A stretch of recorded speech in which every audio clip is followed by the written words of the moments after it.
Hello and welcome to Officer Bitia. We're discussing daily current affairs and analysis. Let's begin with today's daily articles of 20th of December. तो शुरू करते हैं आज के discussion के साथ. The first article is about good governance week. तो अभी जो हमारे प्राइम मिनिस्टर मोदी जी हैं उन्होंने अनाउंस किया है कि ये वाली जो वीक है 20th से 25th दिसंबर तक we will be celebrating good governance week. और ये कौन सेलिब्रेट कर रहा है, कौन ऑर्गेनाइज कर रहा है? ये ऑर्गेनाइज कर रहे हैं ministry of personnel grievances and pensions. इनका एक डिपार्टमेंट है, department of administrative reforms and public grievances. तो this department is working under this ministry and वो काम कर रहे हैं इस वीक को गुड गवर्नेंस में बनाने की. तो देखेंगे कि इसका मतलब क्या होता है गुड गवर्नेंस का एंड कैसे हम चेंजेस लेकर आने की कोशिश कर रहे हैं, हमारी सोसाइटी में आए, हमारे जो सिविल सर्वेंट्स हैं उनमें चेंजेस आए ताकि वो और अच्छे से अपनी ड्यूटीज़ को करें, ताकि जो ग्राउंड लेवल है उस पर हमें रिजल्ट दिखें. तो जो यहाँ पर सिर्फ डिपार्टमेंट ऑफ एडमिनिस्ट्रेटिव अफेयर्स ही नहीं, in fact ministry of external affairs, ministry of Panchayati Raj and rural development भी काम कर रहे हैं. ये तीनों मिनिस्ट्रीज मिलकर ये वीक को ऑर्गेनाइज कर रहे हैं. और ये जो वीक है ये एक तरह से एक इम्पॉर्टेंट फेस्टिवल जो कंट्री में चल रहा है, आज़ादी का अमृत महोत्सव का पार्ट के तौर पर सेलिब्रेट किया जाएगा. इस पर्टिकुलर वीक में जो हम गुड गवर्नेंस वीक सेलिब्रेट कर रहे हैं, एक गुड गवर्नेंस वीक पोर्टल भी लॉन्च किया गया है जहां पर जो मिनिस्ट्री है हमारी पब्लिक ग्रीवियंसेस एंड पेंशंस, उनकी 2 साल के अचीवमेंट के ऊपर एक तरह से मैगजीन भी निकाली जाएगी. उसमें बताया जाएगा कि ये जो मिनिस्ट्री है उसने क्या अचीवमेंट किया है, इन 2 सालों में क्या क्या जो तरक्की है वो किया है, क्या ग्राउंड लेवल पे इम्प्रूवमेंट आया है. तो हर एक चीज़ का इसमें एक तरह से डाटा होगा. ऑल्सो एक फिल्म है प्रशासन गांव की ओर, ये भी स्क्रीन की जाएगी, जिसको आप बोलते हैं सेंसरशिप की तरह. हम जैसे कोई भी मूवी रिलीज़ होने से पहले उसको सेंसर बोर्ड से पास करवाना होता है, सिमिलरली यहाँ पर प्रशासन गांव की ओर जो स्क्रीन है, जो फिल्म है वो भी स्क्रीन की जाएगी. ऑल्सो ये जो प्रशासन गांव की ओर है ये इस पर्टिकुलर गुड गवर्नेंस वीक का थीम भी है. तो आपको ध्यान रखना है कि ये जो मूवी का नाम है ये थीम भी है दिस पर्टिकुलर वीक का. कई बार क्वेश्चन आ जाता है कि what is the theme of good governance week. तो प्रशासन गांव की ओर विल बी द थीम. जहाँ पर ये जो नाम है प्रशासन गांव की ओर, इससे क्या समझ में आ रहा है? इससे ये समझ में आ रहा है कि हमारा जो ग्राउंड लेवल है, हमारा जो ग्रास रूट लेवल है, और हमारे ग्रास रूट लेवल पे कौन है? हमारे ग्रास रूट लेवल पे विलेजेस हैं, क्योंकि जो सेंटर है वो सबसे ऊपर है, then you have states and then you have these villages. तो जब सेंटर अपनी पॉलिसी बनाता है तो कई बार ऐसा होता है वो सिर्फ स्टेट तक जाती है, विलेज लेवल तक, ग्रास रूट लेवल तक उसका असर हमें देखने को नहीं मिलता. इसलिए बात कर रहे हैं कि जो प्रशासन है, हमारी जो गवर्नमेंट है, वो अब गाँव की तरफ जा रही है, वो अब विलेजेस की तरफ जा रही है.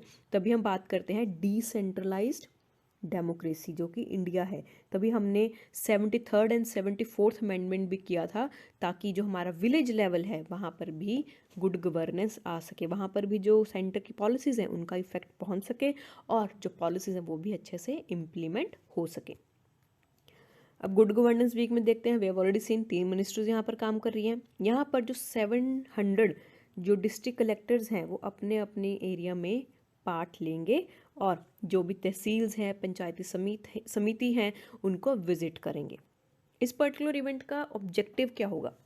इस पर्टिकुलर इवेंट का ये मेन ऑब्जेक्टिव है कि जो हमारे प्राइम मिनिस्टर मोदी जी हैं उनका एक विजन है कि हमें जो एडमिनिस्ट्रेटिव रिफॉर्म्स हैं फॉर द नेक्स्ट जनरेशन, और जो अभी अमृत काल चल रहा है, जो भी हमारा अमृत काल मतलब अभी हमारा गोल्डन पीरियड चल रहा है जब हमारे पास डेमोग्राफिक डिविडेंड है, तो वहाँ पर हम कोशिश कर रहे हैं जितने भी तहसील है, डिस्ट्रिक्ट्स हैं कंट्री में, वहाँ पर हम रिफॉर्म्स लेकर आए, वहाँ पर रिफॉर्म्स लागू हो जाए. अब देखते हैं कि इसका प्रोग्रेस जो है कैसे होगा, कैसे काम करेगा, किन फेजेस में काम करेगा. जो प्रोग्रेस है इस पर्टिकुलर वीक का वो मॉनिटर होगा www.pgportal.gov.in/ggw.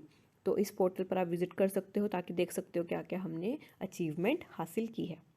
ऑल्सो यहाँ पे जितने भी डिस्ट्रिक्ट्स के 700 डिस्ट्रिक्ट कलेक्टर्स हैं हमारे पास, वो अपने अपने एरियाज़ में गुड गवर्नेंस प्रैक्टिस लेकर आएंगे एंड जो भी सक्सेसफुल होगा वो रिड्रेस करेंगे पब्लिक ग्रीवियंस में, जहाँ पर अपने केसेस को वो रजिस्टर करा सकते हैं.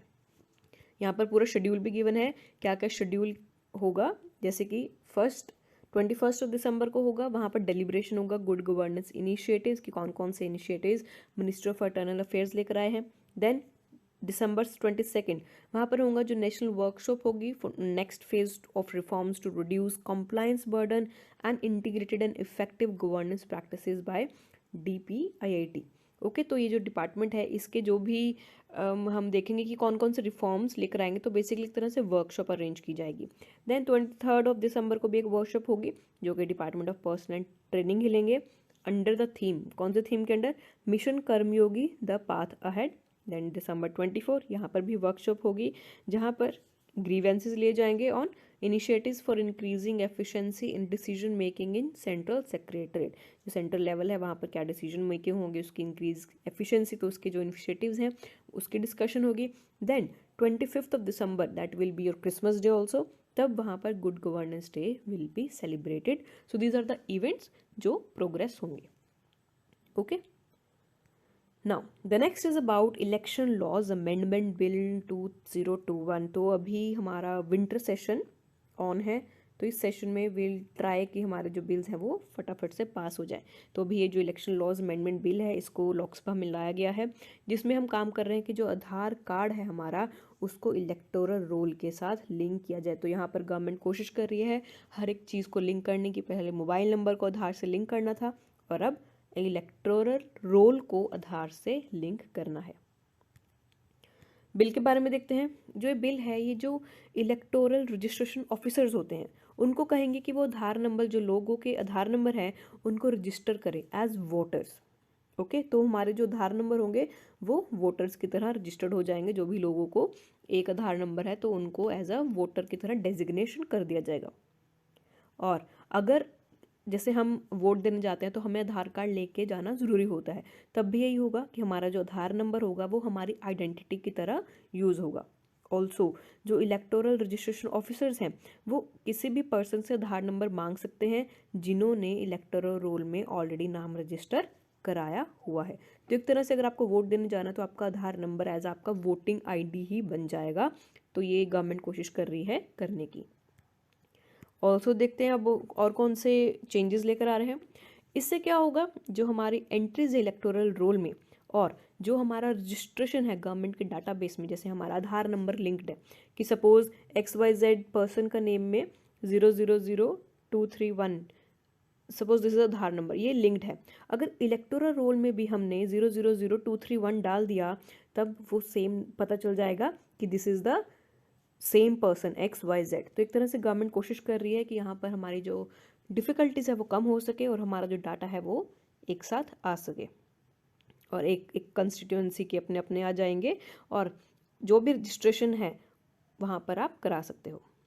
यहाँ पर गवर्नमेंट का एक मैंडेट भी है, no application will be denied for inclusion of name in the electoral roll and no entries will be deleted for inability of individuals in the electoral roll. मतलब कि अगर इलेक्टोरल रोल में कोई भी एप्लीकेंट एप्लीकेशन डाल रहा है कि उसको अपना नेम लिंक कराना है, अपना जो आधार कार्ड है वो इलेक्टोरल रोल में लिंक कराना है, तो उनकी कोई एप्लीकेशन डिनाई नहीं की जाएगी, मना नहीं किया जाएगा। और अगर कोई इंडिविजुअल इनेबल हुआ, मतलब वो नहीं कर पाया, तब उसका एंट्री से नाम नहीं हटाया जाएगा, क्योंकि कोई भी रीज़न हो सकता है बंदा नहीं करा पाया, तो इसलिए उसका वहाँ पर डिलीट नहीं होगा। उसके लिए जो लोग होंगे वो दोबारा से अपने ऑल्टरनेटिव डॉक्यूमेंट्स प्रोड्यूस कर सकते हैं और अपना नेम रजिस्टर करा सकते हैं। नाउ अब देखते हैं इसमें कौन कौन से एक्ट्स अमेंड होंगे। यहाँ पे 2 सेक्शंस दिए गए हैं, एक एक्ट दिया गया है that is representation of people act 1950 1951। तो यहाँ पर 2 एक्ट्स आपके अमेंड होंगे। सेक्शन 23 ऑफ 1950 एक्ट, अब जो 1950 एक्ट है right to representation of people act का, उसमें ये वाला सेक्शन 23 अमेंड होगा जो कि अलाउ करेगा कि आधार को आप इलेक्टोरल रोल से लिंक कर सकते हो। और इससे क्या होगा, कई बार एक पर्सन के नाम पर 2-3 इलेक्टोरल रोल हो सकते हैं, तो इसको भी ये कर्ब करेगा क्योंकि हमारा आधार कार्ड हर बंदे का एक ही नंबर है, तो जो इलेक्टोरल रोल में भी वहाँ पर एक ही नंबर एडअप हो जाएगा। तो इसलिए जो डुप्लीकेसी है, जो लोग 2-3 बार वोट दे देते हैं, वो यहाँ पर अब ख़त्म हो जाएगा। तो गवर्नमेंट ट्राई कर रही है यहाँ पर मल्टीपल इनरोलमेंट का जो प्रोविजन है उसको ख़त्म कर सके। ऑल्सो जो सेक्शन 14 है 1950 एक्ट का वो भी अमेंड होगा, जिसमें आपको 4 क्वालिफाइंग डेट्स दी जाएंगी for eligible person for registering as voters, ताकि जो पर्सन जो एलिजिबल है वोटर्स के लिए वहाँ पर वो 4 डेट्स पर ही जाकर अपनी वोट दे सकते हैं। तो उनको 4 डेट्स दी जाएंगी, सपोज एक डेट पे वो अनअवेलेबल हैं तो दूसरी डेट जाकर वहाँ पर वोट दे सकते हैं। Next section 20 of 1950 act and section 60 1950 act, ये भी जो इलेक्शंस उसको जेंडर न्यूट्रल बनाने की बात कर रही हैं फॉर सर्विस वोटर्स। ऑल्सो वहाँ पर एक वर्ड है वाइफ, उसको हम रिप्लेस कर रहे हैं विद द वर्ड स्पाउस, ये भी चेंज है। यहाँ पर अभी जो हमारा एग्जिस्टिंग इलेक्टोरल लॉ चल रहा है वहाँ पर क्या प्रोविजन है कि जो अगर वाइफ है आर्मी मैन की उसको आप इनरोल करा सकते हो as a service voter. However जो वुमेन आर्मी ऑफिसर्स हैं उनके हस्बैंड्स को ये प्रोविजन अलाउ नहीं है। इससे ये प्रोविजन अगर हम वाइफ से स्पाउस चेंज कर रहे हैं तभी प्रोविजन भी चेंज हो जाएगा। वहाँ पर जो वुमेन आर्मी ऑफिसर्स उनके हस्बैंड को भी इंटाइटल होगी कि वो सर्विस वोटर की तरह अपना वोट डाल सकते हैं। So this is the provisions that government is trying to incorporate in this particular amendment bill. Next is about नदी उत्सव 2021 सेलिब्रेशंस। तो कंट्री में हमारे नदी उत्सव चल रहा है, दैट इज रिवर सेलिब्रेशंस, जहाँ पर हम बात कर रहे हैं हमारी जो रिवर्स हैं कंट्रीज की, चाहे वो ब्रह्मपुत्रा, गंगा, यमुना, गोदावरी, कृष्णा, कावेरी, जितनी भी रिवर्स हैं कंट्री की, हम उसको सेलिब्रेट करेंगे, उनको क्लीन करने पर काम करेंगे, ऑर्गेनाइजेशंस लगाएंगे फेस्टिवल्स की, ताकि लोग ज़्यादा से ज़्यादा मात्रा में आए और जो कंट्री में अहमियत है रिवर्स की उनको समझें। तो ये स्टार्ट होगा 16 दिसंबर को एंड खत्म होगा 23 दिसंबर। देखते हैं कौन कौन सी मिनिस्ट्रीज काम कर रही हैं। यहाँ पर मिनिस्ट्री ऑफ जल शक्ति, tradition, ministry of tradition, ministry of tourism, ये काम कर रही हैं। And nation wide mission for clean Ganga भी इंक्लूडेड है। नेशन वाइड जो हमारा क्लीन गंगा प्रोजेक्ट है वो भी इसमें काम कर रहा है। और जो नदी उत्सव है वो कौन कौन से रेमिनेसेंट्स ऑफ रिवर, कौन कौन सी रिवर्स को इंक्लूड कर रहा है, Brahmaputra, Indus, Sabarmati, Narmada, Krishna, Mahanadi, Godavari, Ganga, Kaveri and Yamuna. 4 themes हैं। क्लीनलीनेस, हमें साफ सफाई करनी है। नेचर एंड इकोलॉजी, हमें जो इन्वायरमेंट है उसका भी ध्यान रखना है। अगर आप डेवलपमेंट कर रहे हो तो हमारी जो इंडस्ट्रीज़ है उनका वेस्ट नदियों में जाता है जिससे हमारी नदियाँ पोल्यूट हो रही हैं। तो हमें ऐसा काम करना है कि हमारी जो डेवलपमेंट है वो भी हो सके और हमारे जो रिवर्स हैं वो भी क्लीन रह सके। दूसरा then patriotism and devotion and spirituality, कि हमारी जो स्पिरिचुअलिटी है, हमारी जो भावनाएं हैं रिवर से जुड़ी हुई है, नदियों से जुड़ी हुई, गंगा से जुड़ी हुई, तो वो भी हम सस्टेन कर सकें। और ये जो सेलिब्रेशंस ये होंगी अंडर आज़ादी का Amrit Mahotsav marketing campaign. 22 state में एंड 170 डिस्ट्रिक्ट्स में ये पर्टिकुलर फेस्टिवल ऑर्गेनाइज हो चुका है। जो 3rd डे होगा नदी उत्सव का, दैट विल बी 23 दिसंबर। वहाँ पर क्या होगा, जो 16 स्टेट्स हैं उनके 41 डिस्ट्रिक्ट्स हैं, वहाँ पर पूरे नेशन में फेस्टिवल्स ऑर्गेनाइज किए जाएंगे। जैसे कि गंगा आरतीज होंगी, प्लांटेशन ड्राइव्स होंगी, लोगों को बोला जाएगा पेड़ लगाओ, क्लेनाथॉन्स होंगी जहाँ पर साफ सफाई पर भी ध्यान होगा, ड्राइंग एंड पोर्ट्रेट कॉम्पिटिशन्स भी होंगे, रिवर मैराथन होंगी, स्लोगन राइटिंग, नदी पूजन, story telling periods, boat race. तो इतने तरह के फेस्टिवल्स हम यहाँ पर ऑर्गेनाइज कर रहे हैं। तो यहाँ पर किसी महोत्सव से कम नहीं है जहाँ पर हम इतनी सारी चीज़ें कर रहे हैं और इतने सारे स्टेट्स एक साथ पार्टिसिपेट कर रहे हैं। अब देखते हैं national mission for clean Ganga, ये सेलिब्रेट होता है, इसको हम काम कर रहे हैं अंडर नदी महोत्सव के अंडर हमने इसको इंक्लूड किया है। और जो नदी उत्सव है वो हर साल सेलिब्रेट होता है ताकि जो पब्लिक रिवर कनेक्शन है उसको स्ट्रेंथन हम कर सके। तो this is a new term public river connection, आप इसको नोट डाउन कर सकते हो आपके मेंस के लिए, this can be very important. और जो national mission for clean Ganga है एक तरह से नेशनल गंगा काउंसिल का भी इम्प्लीमेंटेशन विंग है। जो नेशनल गंगा काउंसिल के मिशंस होते हैं, प्रोजेक्ट्स होते हैं, वो national mission for clean Ganga ही ऑर्गेनाइज करते हैं। और जो ये national mission for clean Ganga है इसने रिप्लेस किया एक अथॉरिटी को, national Ganga river basin authority. And जो हमारी ऑर्गेनाइजेशन है national mission for clean Ganga, इसको Guinness world of book of record में भी नाम दर्ज है क्योंकि इसको रजिस्टर किया गया है on the first day of Ganga Utsav 2021, जहाँ पर सबसे ज़्यादा photos of hand written notes was uploaded on Facebook, जहाँ पर जो हाथ से बने नोट्स होते हैं उनकी पिक्चर्स को अपलोड किया गया था फेसबुक में 1 घंटे के अंदर। तो हमारी जो ऑर्गेनाइजेशन है ये ध्यान रखना है, कई बार यूपीएससी क्वेश्चन पूछ लेती है कि which particular organization has registered itself in the Guinness Book of World Records. अगर यूपीएससी नहीं तो स्टेट पीसीएस में तो ये क्वेश्चन एक्सपेक्टेड है।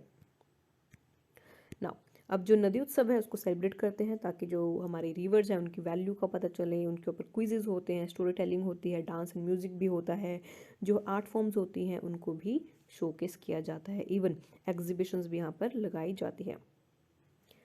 जन भागीदारी, दैट इज अ थीम, जन भागीदारी इन रिवाइविंग गंगा। जन भागीदारी मतलब जहाँ पर जनता का भाग है, जनता का पार्टिसिपेशन है, जनता मतलब पीपल्स पार्टिसिपेशन, उसमें हम काम कर रहे हैं टू रिवाइव गंगा। जो हमारी गंगा है इतनी गंदी हो चुकी है, उसको साफ करने में कंट्री 2019 से लगी हुई है, जब से पीएम मोदी जी ने जो प्रोग्राम है उसको लॉन्च किया था, national mission for clean Ganga.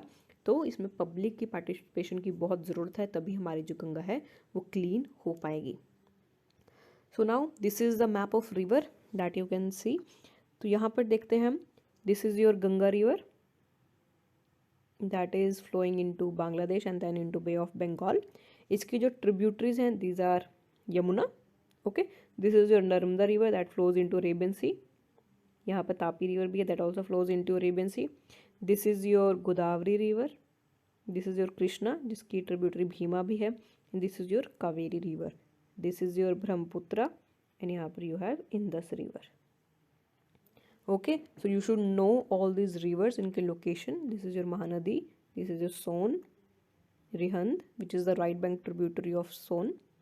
Okay, so these are the river, just go through the map, you should know the location, किस किस स्टेट से फ्लो हो रही है एंड कहाँ पर जा रही है, बे ऑफ बंगाल में या फिर अरेबियन सी में। Okay, so you should know about this. Now next is about राष्ट्रीय एकता गीत। जो डिफेंस मिनिस्टर हैं राजनाथ सिंह जी, उन्होंने लॉन्च किया है राष्ट्रीय एकता गीत, जिसको ऑर्गेनाइज किया है नेशनल कैडेट कॉर्प्स ने। एक तरह से आर्मी का विंग होता है यूथ का, जो कि स्कूल कॉलेजेस में आपने देखा होगा अपने टाइम में, जब कॉलेजेस स्कूल में स्टूडेंट्स को वॉलंटरी आप अपनी मर्जी से इसमें पार्टिसिपेट कर सकते हो, इसका पार्ट हो सकते हो। एक तरह से हम इसको बोलते हैं, कई बार आर्मी में अगर हमारे आर्मी मैन की कमी हो गई है तब हम एनसीसी को इनवाइट करते हैं और वहाँ के जो आर्मी मैन हैं वो कंट्री को सर्व करते हैं। जो राष्ट्रीय एकता दिवस है वो 22 लैंग्वेजेस में कंपोज होता है और जो थीम है वो है कि हमें नेशनल इंटीग्रेट करना है, कि हमारी जो कंट्री है इतनी डाइवर्सिटी है उन सबको यूनिटी में दिखाना है, कि हमारी कंट्री में डिस्पाइट कितने सारे जो फंक्शंस हैं, कितनी सारी भाषाएं हैं, कल्चर है, फेस्टिवल्स हैं, इतने सारे डिफरेंट हैं एंड स्टिल हम साथ में हैं, स्टिल वी आर टुगेदर। इसको लॉन्च किया गया था जब ग्रैंड फिनाले हुआ था विजय शंकुला और संस्कृतियों का महासंगम कैंपेन। और जो कैंपेन है इसको इंक्लूड किया गया है संस्कृतियों का महासंगम, जहाँ पर जो एनसीसी कैंडिडेट्स को सिलेक्टेड है वो अपने कल्चर को यहाँ पर शोकेस करेंगे। अब एनसीसी के बारे में देखते हैं। आर्मी विंग है, यहाँ पर मिलिट्री ट्रेनिंग दी जाती है बच्चों को in small arms and drills. NCC को इस्टेब्लिश किया गया था बाय द एक्ट ऑफ 1950 और इसको हम जो हिस्ट्री है वो देख सकते हैं यूनिवर्सिटी कॉर्प्स में, which was set up under the ministry of defence of act 1917। इसका एम वही था कि जब भी आर्मी में शॉर्टेज है तब हम इनवाइट कर सकते हैं। जब 1920 में यूनिवर्सिटी कॉर्प को रिप्लेस कर दिया गया यूनिवर्सिटी ट्रेनिंग कॉर्प्स, ताकि जो स्टेटस है ऑफ यूटीसी का, यूनिवर्सिटी ट्रेनिंग कॉर्प्स का, वो बढ़ सके और जो यूथ है हमारे जो आज के युवक हैं उनमें ये और ज़्यादा फेमस हो सके। So this is the basic aim of NCC. Now next article is about logistics, जो कि department of promotion industry and internal trade है, उन्होंने एक तरह से हैकाथॉन लॉन्च किया है फॉर लॉजिस्टिक्स सेक्टर, जहाँ पर हम क्राउड फंड कर रहे हैं ताकि हमारे जो आइडियाज़ हैं वो हम पब्लिक प्राइवेट से इनवाइट करें, ताकि जो हमारी लॉजिस्टिक इंडस्ट्री है वो प्रोग्रेस कर सके, जीडीपी में अपना कंट्रीब्यूशन ज़्यादा से ज़्यादा कर सके। अब देखते हैं about unified logistic interface platform UPIL hackathon.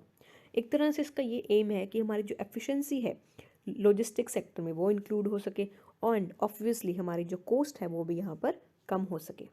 एक तरह से हमें ट्रांसपेरेंट प्लेटफॉर्म बनाना है जहाँ पर रियल टाइम इन्फॉर्मेशन लोगों को मिल सके, और अगर कोई भी ऐसी इन्फॉर्मेशन है जो कि नहीं आनी चाहिए लोगों के सामने, या कोई असिमेट्रिक इन्फॉर्मेशन है जिसका कोई मतलब ही नहीं है, दैट इज़ इररेलेवेंट, तो हम उसको ईजिली ट्रैक आउट करके डिलीट कर सकें। जो ये हैकाथॉन है इसको ऑर्गेनाइज किया गया है NITI Aayog and Atal innovation mission के अंडर। इसको दूसरे डिपार्टमेंट भी सपोर्ट करते हैं, जैसे कि NICDC logistic data service limited and national industrial corridor development corporation. जो ULIP है, एक तरह से इसको हमने टेक्नोलॉजी प्लेटफॉर्म की तरह कंसेप्चुलाइज किया है कि एक तरह से यहाँ पर टेक्नोलॉजी से रिलेटेड हर एक चीज़ प्रोवाइडेड होगी इन द लॉजिस्टिक सेक्टर। अब इसका पर्पस देखते हैं। जो पर्पस है वही जैसे कि अभी हमने डिस्कस किया, एक तरह से टेक्नोलॉजी प्लेटफॉर्म की तरह होगा जहाँ पर हम रियल टाइम ट्रू इन्फॉर्मेशन और टाइमली इन्फॉर्मेशन लोगों को प्रोवाइड कर रहे हैं। जो मल्टी मॉडल ट्रांसपोर्ट हैं हमारे जितने भी सिस्टम्स में मिनिस्ट्रीज के अक्रॉस या डिपार्टमेंट के अक्रॉस, उनको हम एक साथ लेकर आए। इससे क्या होगा, हमारी जो लॉजिस्टिक सेक्टर है, हम इतनी ज़्यादा कोस्ट करते हैं, हर एक सेक्टर की डिफरेंट कोस्ट होती है, ताकि हमारी कोस्ट कम हो जाए और जो इंडिया की कॉम्पिटिटिवनेस इंडस्ट्रियल ट्रेड में वो इंक्रीज हो जाए। ये एक तरह से ULIP जो प्राइम मिनिस्टर मोदी जी का एक इनिशिएटिव था, PM गति शक्ति, उसके साथ ये कन्वर्ज हो जाए। क्योंकि जो PM गति शक्ति इनिशिएटिव था उसका एम यही था कि जो इंडिविजुअल सिलोसिस होते हैं, जो इंडिविजुअल इतने सारे बैरेजेस होते हैं, हम उसको ब्रेक डाउन कर सके और जितने भी सेवरल मिनिस्ट्रीज़ हैं हमारी, जो इतनी सारी मिनिस्ट्रीज़ या डिपार्टमेंट्स हैं, उनके साथ हम इंटीग्रेट हो सके और एक तरह से सिंगल विंडो कन्वर्जेंस हम यहाँ पर प्रोवाइड कर सकें। सो this is the main M of PM गति शक्ति। Next, national industrial corridor development corporation. ये भी नीति आयोग ने बनाया है जनवरी 21 में, ताकि जो ULIP है वो लीवरेज ले सके in the logistic data bank project. अब देखते हैं व्हाट इज़ लॉजिस्टिक्स। अब ये जो हम देख रहे हैं कि ULIP एक तरह से अम्ब्रेला है, इसके अंदर लॉजिस्टिक्स इनवाइट कर रहा है कि जो अपने स्ट्रैटेजिक कोडिंग डोमेन, जो भी कोडिंग डिकोडिंग होती है, जो डोमेनियन स्किल्स होते हैं, जो नेशनल लेवल पे हमें चाहिए होते हैं ताकि कोई भी प्रॉब्लम को सॉल्व कर सके हम लॉजिस्टिक इंडस्ट्री को, तो एक तरह से ये लोगों को इन्वाइट कर रहा है ताकि आप आओ और अपनी स्किल सेट यहाँ पर दिखाओ। और ये क्यों कर रहे हैं हम, ये जो हैकाथॉन है, ताकि जो हमारा विजन है ऑफ ULIP प्लेटफॉर्म वो हम अचीव कर सकें और हमारा जो इंडिया का ट्रेड है वो इंक्रीज़ हो सके, इंडिया की competitiveness industrial and international sector में इंक्रीज़ हो सके। So this is important to know कि ये जो हमारा प्रोग्राम है, गवर्नमेंट ट्राई कर रही है कि हमारा जो सक्सेस है वो हो सके और जो कंट्री है उसमें GDP में भी अपनी भागीदारी को बढ़ा सके। Okay, so these are the important articles for today. I hope you like it and thank you very much for watching. If you have any doubt, do let us know in the comment section or you can mail us to at info@officerbtr.com. Also you will get practice questions. Okay, so thank you very much and all the best for your preparation.